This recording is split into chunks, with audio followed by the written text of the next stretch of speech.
Donc maintenant on va parler des isolants. Des isolants biosourcés. Biosourcés, ça veut dire issus soit de matières premières végétales ou animales, ou issus du recyclage. Végétal, ça va être le bois, le chanvre, qui repousse naturellement, ou bien issu animal, ça va être la laine de mouton par exemple. Ou bien du recyclage, ça va être le coton, c'est du jean recyclé, ou ça va être la ouate, c'est du papier journal recyclé. Alors le plus simple, c'est que je vous les fasse passer, comme ça vous allez pouvoir les toucher. Ça c'est de la ouate. La ouate, donc papier journal recyclé, il y a du chanvre, ça c'est du jean. C'est du jean recyclé, donc vous savez quand vous mettez les vêtements, notamment les jeans bleus de travail dans les caisses du relais, métis, et bien en fait tout ce qui n'est pas réutilisable est lavé, broyé, transformé en isolant. Voilà. De la laine de mouton. Laine de mouton. Vous avez aussi ça, c'est de la paille de riz. C'est fait donc par les agriculteurs de Camargue. Vous avez ça, c'est de l'herbe des prés. C'est de l'herbe, donc de l'herbe. Le jus part à la méthanisation, il n'y a pas de perte. On est vraiment sur un isolant qui est vraiment très très bien. Vous avez le liège, qui ne sert pas qu'à faire les bouchons de bouteilles de vin, qui est un excellent isolant, mais une ressource très rare, très fragile, donc il faut vraiment prendre soin. Donc vraiment l'utiliser, on va en parler après de ses propriétés, vraiment que quand c'est nécessaire, mais un isolant exceptionnel. Et puis enfin, vous avez le chanvre, et le chanvre lin coton. Et pour terminer, puisque c'est le thème de la journée, l'isolant en fibre de bois. Alors, donc, comme je disais, le point commun de tous ces isolants, c'est que donc soit ils sont faits avec des matières qui repoussent, hein, la laine de mouton, l'herbe, le bois, le chanvre, ou bien qui sont issus du recyclage, de la ouate ou le coton. Donc, des isolants vertueux, mais pas seulement, puisque ce sont aussi évidemment des isolants performants. Ils ont des propriétés différentes. On va finalement les utiliser en fonction des problématiques que l'on va rencontrer. Et ce qui va faire leur force, en tout cas de manière générale, ça va être pour pratiquement tous leur densité, qui va leur permettre d'avoir une propriété qui va être l'inertie, qui va générer du déphasage. Et c'est quelque chose qui est très important par rapport à d'autres isolants plus conventionnels. C'est que finalement la chaleur, notamment l'été, puisque maintenant on se protège de plus en plus du chaud, bien sûr du froid, mais aussi beaucoup du chaud, c'est des isolants qui, de par leur nature, ont de l'inertie, vont capter la chaleur, et aussi de par leur densité, vont faire en sorte que la chaleur va mettre beaucoup plus de temps à les traverser, puisque c'est pas quelque chose d'hermétique, hein, c'est pas voilà, et donc qui vont permettre d'avoir un niveau de performance très élevé, puisque par exemple pour une laine de bois, avec 24 cm qui est à peu près l'épaisseur qu'on doit mettre pour être à la réglementation thermique en vigueur, la RT 2012, on va avoir un déphasage d'une dizaine d'heures. Voilà. On est beaucoup moins sur des laines de verre, sur d'autres isolants, mais vraiment beaucoup moins. Donc, la laine de bois et les autres isolants, le chanvre lin coton, etc., sont des isolants biosourcés, donc pour l'exemple que je vous ai décrit. Ils sont extrêmement performants de par leur nature et de par leur densité, c'est-à-dire la façon dont ils sont fabriqués. Ils s'appliquent très facilement parce qu'ils ne sont pas irritants. Ils font un petit peu de poussière à la découpe, mais c'est pas tellement gênant. Et ils existent sous différentes formes. On va les avoir en vrac, que l'on va pouvoir soit souffler dans des combles perdus, soit insuffler dans des caissons. Par exemple, quand on est constructeur de maisons ossature bois, on va savoir insuffler dans des panneaux des isolants en vrac. On va pouvoir les utiliser en panneaux semi-rigides, comme on les a ici, dans des rampants, dans des murs, dans des cloisons. Et ils existent également en panneaux rigides, qui sont même pas repris. Voilà. Ça veut dire qu'ils vont vous protéger à la fois de la chaleur, du froid l'hiver, conserver la chaleur à l'intérieur, et puis certains panneaux rigides sont également pare-pluie, et donc aussi vont éviter que ne rentre l'eau s'il venait malheureusement y avoir une fuite sur la toiture. Tout dépend effectivement du système constructif qui sera choisi. Donc, des isolants, on a vu très variés, hein, du bois, du champ, la pluie on en parle. Des isolants qui existent sous différentes formes et que l'on va pouvoir adapter au système constructif que vous souhaitez, aux problématiques rencontrées. Essentiellement, bien sûr, on parle de la chaleur, se protéger du chaud ou garder de la chaleur à l'intérieur l'hiver, mais ce sont aussi d'excellents isolants au niveau phonique, au niveau acoustique. Le liège est bien connu pour ça. Vous avez également la ouate qui a de très bonnes performances, le coton, le jean recyclé qui s'applique très souvent en cloison, mais les autres aussi ont de très très bonnes propriétés à ce niveau-là. Donc des isolants acoustiques, des isolants thermiques, des isolants qui ont, je l'ai dit, donc, du déphasage, un très bon niveau de performance, des isolants qui après seront posés de façon tout à fait conventionnelle, hein. Là-dessus il n'y a pas de choses particulières. On va les poser si possible dans les rampants en toiture en 2 couches croisées. Ça c'est quand même très très bien pour éviter les ponts thermiques. Donc lorsque vous faites une rénovation par exemple, on va essayer d'appliquer ça en une couche en suivant les chevrons, et puis une deuxième couche croisée dans l'autre sens pour être sûr qu'il n'y aura jamais de pont thermique. Voilà. Souvent on se dit oui mais les rongeurs, oui mais les parasites.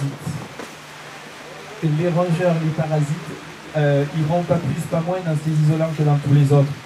C'est pareil. Là-dessus ils sont à égalité tous. Si vous avez, je dirais que pour se prémunir des rongeurs, Loire, l'Hérault et autres, avant de faire le montage, il faut essayer autant que faire se peut de leur barrer le passage. Hein, essayer de boucher les trous et de faire en sorte qu'ils ne viennent pas. Si on a un bardage, on met des grilles anti-rongeurs. Voilà, on fait en sorte qu'ils ne rentrent pas. Là-dessus, tous les isolants sont à égalité. Ils passeront. Alors, ils ne les mangeront pas, mais ils y feront leur nid, ils y feront leur provision. Là-dessus, on n'a pas de grosses différences entre tous les isolants. Il n'existe pas d'isolant répulsif, ça n'existe pas. On se pose aussi souvent la question du feu. Ces isolants-là ont tous des retardateurs au feu. Donc si jamais malheureusement il venait à y avoir un départ de feu, il faut savoir qu'ils sont tous traités, soit il y a du sel d'ammonium, soit du sel de bore, en tout cas des produits qui sont pour le coup peut-être pas forcément écologiques, mais qui dans tous les cas sont nécessaires pour pouvoir éviter que ça ne brûle, ça va se consumer et ça ne va pas s'enflammer comme le ferait par exemple peut-être un polystyrène ou certains matériaux qui sont un petit peu plus inflammables s'ils sont en contact direct avec le feu. Comme ce sont des matériaux naturels, ils ne dégageront aucune fumée toxique. Ça c'est important. Et pas de gouttelettes non plus pour les pompiers ou pour vous. Voilà. Donc là-dessus, pas de dangerosité. Le pire ennemi de l'isolant, mais quel qu'il soit, c'est notre ennemi aujourd'hui. Notre invité, je ne sais pas comment il faut le dire, c'est l'eau. C'est l'eau. Donc, quand on va poser son isolation, mais quel que soit l'isolant, que ce soit l'isolant biosourcé ou les autres, il va falloir toujours faire attention qu'il n'y ait pas d'humidité courante. Alors l'humidité, elle arrive, comme aujourd'hui, par la pluie, si malheureusement voilà, il y a un problème dans la couverture ou quoi. Et puis, elle peut arriver aussi par l'intérieur. On va éviter ce qu'on appelle techniquement la création de points de rosée. Les points de rosée, c'est ni plus ni moins que de la condensation. Concrètement, on estime que 2 adultes, 2 enfants, voilà, une famille comme ça, qui serait une famille type, va générer à peu près 10 litres d'eau, grosso modo, hein, de vapeur d'eau dans une journée, la douche, la cuisine, la respiration, etc. etc. Mécaniquement, ben, la chaleur va plutôt avoir la vapeur à monter, le froid à descendre. Et s'il n'y a rien pour réguler ces transferts-là, puisque les isolants restent ouverts, hein, restent respirants, il risque d'y avoir de l'humidité, des points de rosée qui vont se créer dans l'isolant. Pour éviter ce phénomène, côté intérieur, on va mettre un frein vapeur ou un pare-vapeur en fonction de la couverture que l'on a. Voilà.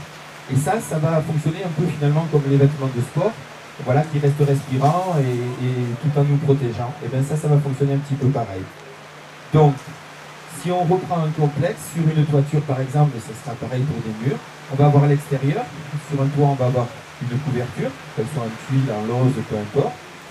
On va avoir un pare-pluie, il y aura ou pas de la volige suivant le type de couverture. On laisse toujours une petite lame d'air, hein, pour que ça se ventile pareil en cas d'humidité. On va avoir une épaisseur d'isolant, on va discuter après de finalement quelle épaisseur il faut mettre.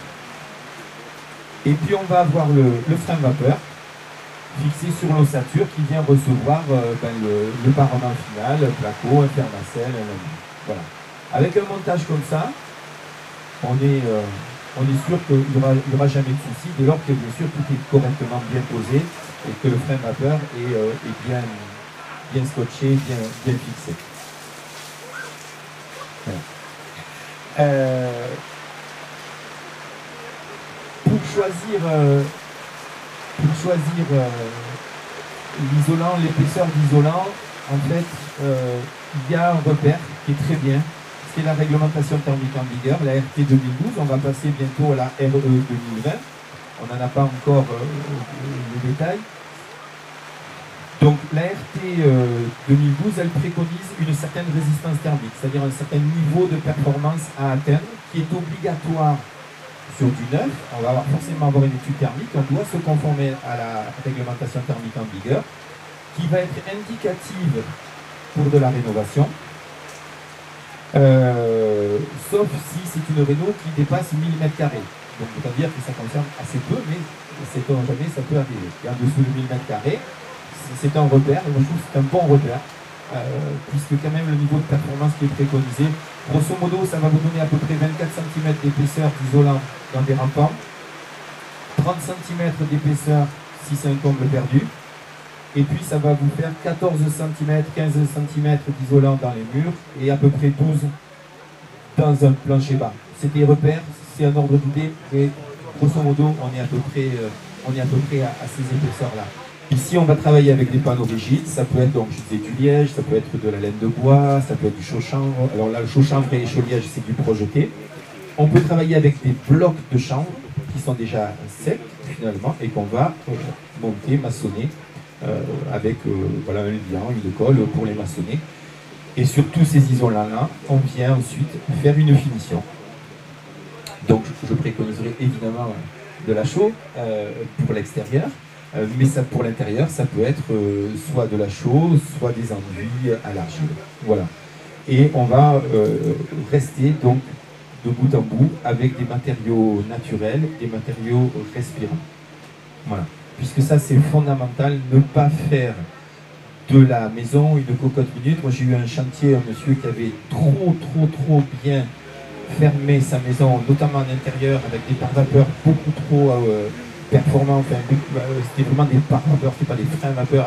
Voilà. Et il y a eu des développements de moisissures.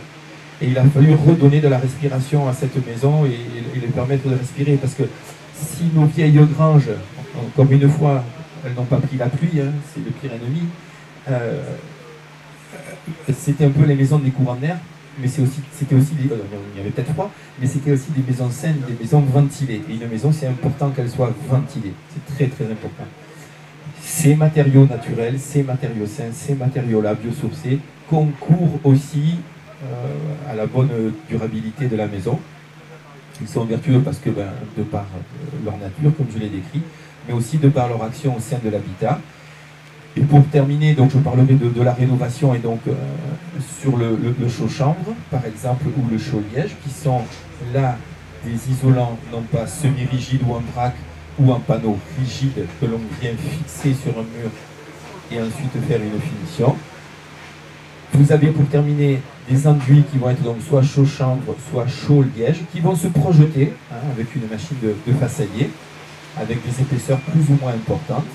Là aussi, on peut le faire à l'intérieur comme à l'extérieur. L'ITE avec ses avantages d'éviter les ponts thermiques.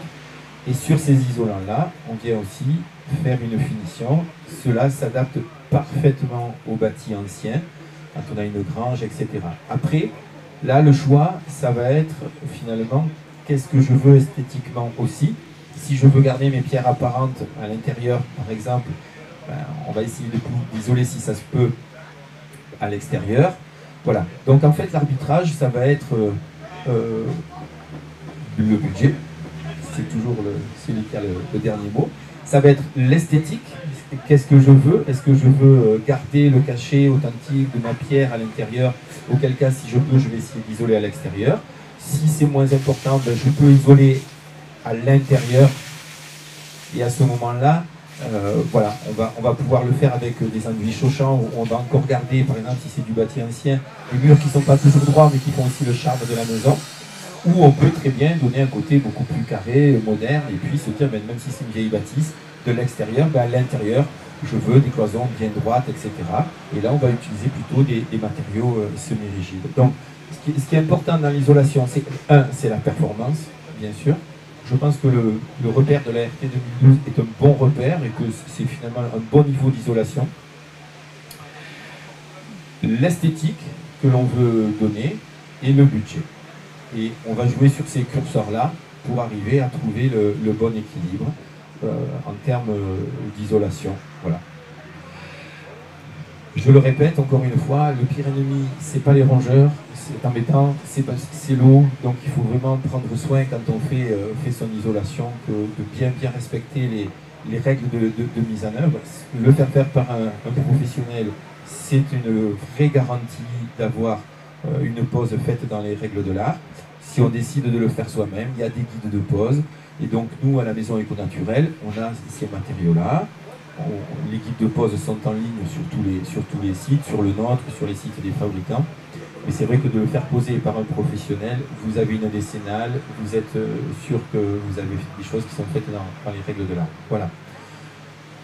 Donc ce qu'il faut retenir, enfin, voilà, c'est que vraiment les matériaux, les isolants naturels biosourcés, je préfère le mot biosourcés, sont issus soit de matériaux, de matières premières qui repoussent naturellement, la laine de mouton, le chanvre, le bois, etc.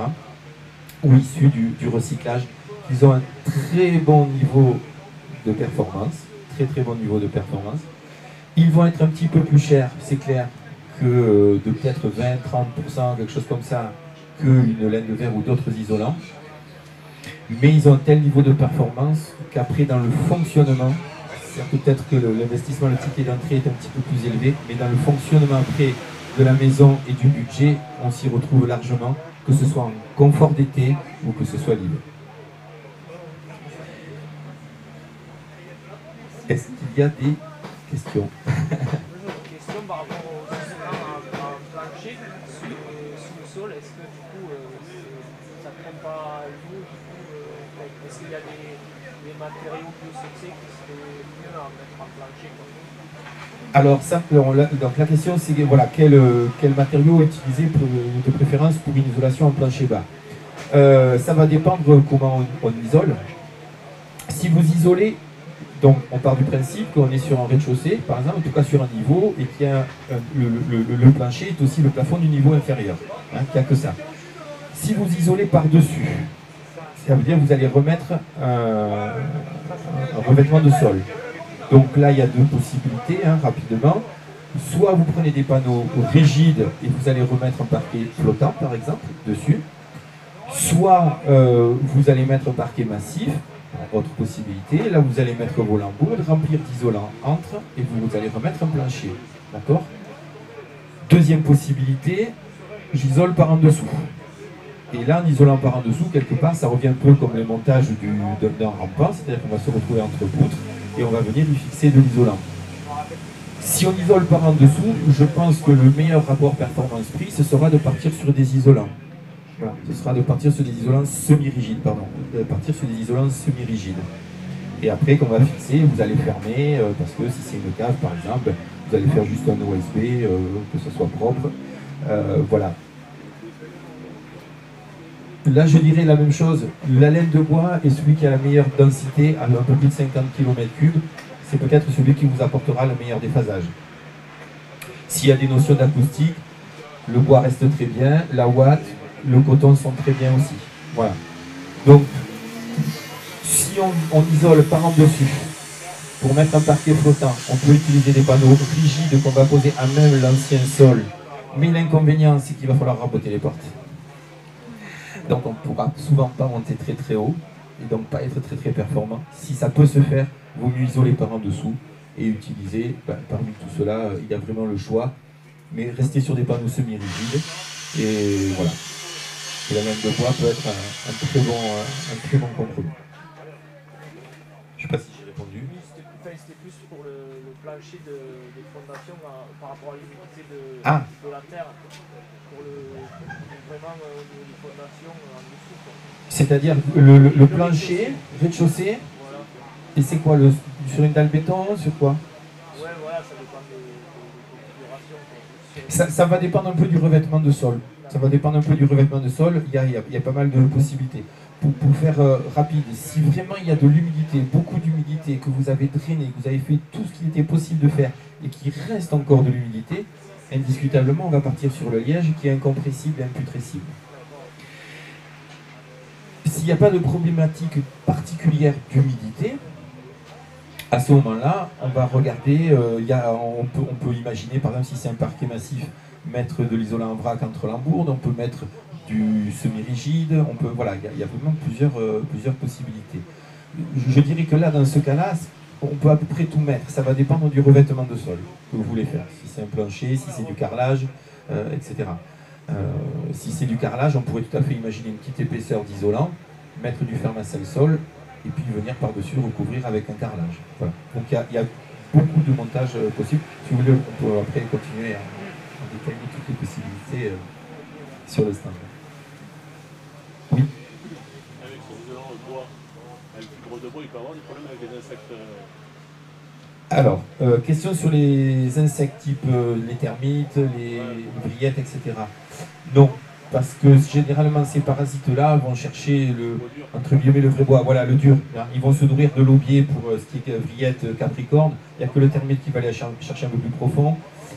Voilà, et je crois que même la mérule, alors je ne suis pas un expert en parasites et en champignons, mais je crois que la mérule, elle-même, elle a besoin de bois. Donc là-dessus, pour les autres qui n'iront pas, la mérule à vérifier, les champignons, qui peuvent vraiment se répandre un peu partout. Mais sur les parasites, non, ils n'iront pas. Oui. Pour la partie basse des murs, les remontées capillaires, il y a des spécifications sur quoi En extérieur? En extérieur, oui. En extérieur, oui. En ITE, quand on fait de l'isolation thermique par l'extérieur, quel que soit l'isolant, sauf le liège, on ne démarre jamais au ras du sol, pour éviter ce qu'on appelle le phénomène de la goutte d'eau. Donc quand l'eau tombe, on avait tombé pas mal tout à l'heure, ça rebondit, ça gicle, et donc du coup, ces isolants-là, au cas où l'enduit, je sais pas, se fissure, ou enfin, pour X raisons, il y ait des infiltrations d'eau, encore une fois, aucun ne le supportera, ça risque de les détériorer. Donc pour éviter ce phénomène de la goutte d'eau, on va toujours démarrer une ITE à au moins 20 cm du sol. La possibilité, ça peut être de mettre du liège en sous-bassement sur une vingtaine de centimètres de l'épaisseur de l'isolation thermique que l'on va mettre. Ça peut être des équerres en inox, ça peut être, voilà, ce qu'on veut, du moment que c'est quelque chose qui résiste à l'eau et qui sera suffisamment costaud pour supporter le poids de toute l'isolation thermique que l'on va mettre, puisque quand même ça va y reposer un petit peu dessus, pas. Voilà.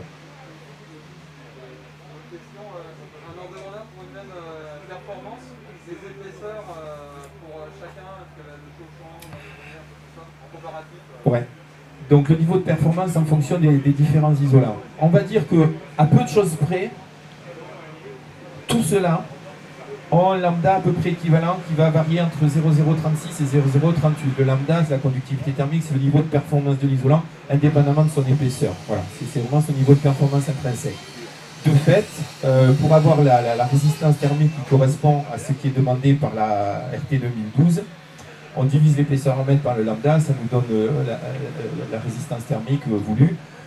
Grosso modo, on va être sur des épaisseurs que je vous citais tout à l'heure, c'est-à-dire qu'on va être sur 24 cm à peu près d'épaisseur en rampant, à peu près 30 cm si c'est des combles perdus, 14 cm et demi dans les murs, 14-15, et on va être à peu près 12 cm en plancher bas. À peu de choses près, hein, ils se tiennent tous au niveau du lambda. Le chaud-chambre, puisque vous l'avez cité, lui a un lambda qui est nettement moins bon que cela, puisqu'il va être autour de 0,075, donc 2 fois moins performant, voire suivant les dosages en chaud, peut-être encore moins performant que ça. Mais ça reste un isolant extrêmement qualitatif, extrêmement performant, malgré tout, parce que c'est respirant, parce qu'il a un toucher chaud, parce qu'il a des vertus acoustiques, parce qu'il est perspirant, parce qu'il restera un très bon isolant et parce qu'il aura beaucoup de déphasage. Donc, certes, le lambda, qui est le critère voilà, qui a été retenu par les organismes de certification, on va dire ça comme ça, des isolants, voilà, c'est le critère retenu, le lambda, et voilà, ne lui est pas favorable. Ça ne veut pas dire que ce n'est pas un bon isolant. Il y a de plus en plus de chantiers qui se font avec du chaud-chambre, et donc vraiment ça reste un très très bon isolant. Pour être clair, si vous voulez faire isoler votre maison, il vous faudra le double d'épaisseur. C'est absurde. C'est-à-dire que si vous voulez être à la réglementation thermique avec du chaud-chambre pour bénéficier des aides de l'ANA, ADIL, etc., toutes les infos que vous pouvez avoir sur les points info énergie à l'ADIL, il vous faudra le double d'épaisseur. Vous allez vous retrouver dans une maison toute petite comme ça. Donc ça n'a pas de sens. Ça n'a pas de sens. Donc si vous devez faire appel aux aides, fléchez vos aides sur d'autres sujets, voilà, isoler peut-être les rampants avec de la laine de bois ou autre chose, ou de la ouate ou du champ, ou ce que vous voulez, et puis garder le chaud-chambre pour les murs hors enveloppe ANA, parce que ça n'a pas de sens. Ça n'a pas de sens. Voilà. Mais ça reste un très très bon isolant, sauf que sans lambda, le défavorise, mais il reste extrêmement performant. Oui. Vous parliez d'une maison trop étanche. Perspirante, mais une maison qui était trop étanche à l'humidité. Est-ce qu'il existe différents coefficients par vapeur de perspirance à l'humidité? Oui, donc il existe différents niveaux de performance, c'est ce qu'on appelle la valeur SD qui est mesurée en mètres. Et donc là après il y a des simulateurs donc, voilà, qui sont calculés en fonction du montage. Donc il y a un site par exemple qui s'appelle Ubacus, où vous allez pouvoir saisir toutes les données donc, de comment est fait votre système constructif, si c'est un mur en pierre, si c'est un mur ossature bois, si c'est du parpaing, etc. Tous les isolants existants sont répertoriés, tout est répertorié. Et en fonction de ça, on va vous calculer la valeur SD du frein vapeur que vous allez devoir mettre. Et oui, effectivement, il y a des freins vapeur qui sont hygrovariables, c'est-à-dire qu'ils vont être plus ou moins ouverts en fonction de l'hygrométrie, donc été-hiver. Il y en a qui ont SD fixe et puis des valeurs SD qui sont très différentes, qui peuvent être voilà, très courtes ou très très longues, donc des choses qui vont être plus ouvertes ou très très fermées. Typiquement, vous avez une toiture en bac acier, donc quelque chose qui est très fermé, ou si l'humidité traverse, elle va rester enfermée. On va mettre une valeur SD, je crois, de 1500 mètres, à confirmer, mais en tout cas une valeur SD très importante. Voilà. Donc, et pour ce qui est de la construction des maisons ossature bois, il y a le DTU 31.2 qui décrit très bien le niveau de performance que doit obtenir, que l'on doit prendre pour le frein vapeur. Mais ça, Boissière connaît ça par cœur.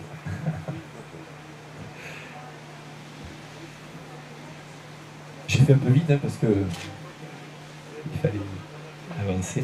Je ne sais pas s'il y a d'autres questions. Bon, ben merci. Merci beaucoup.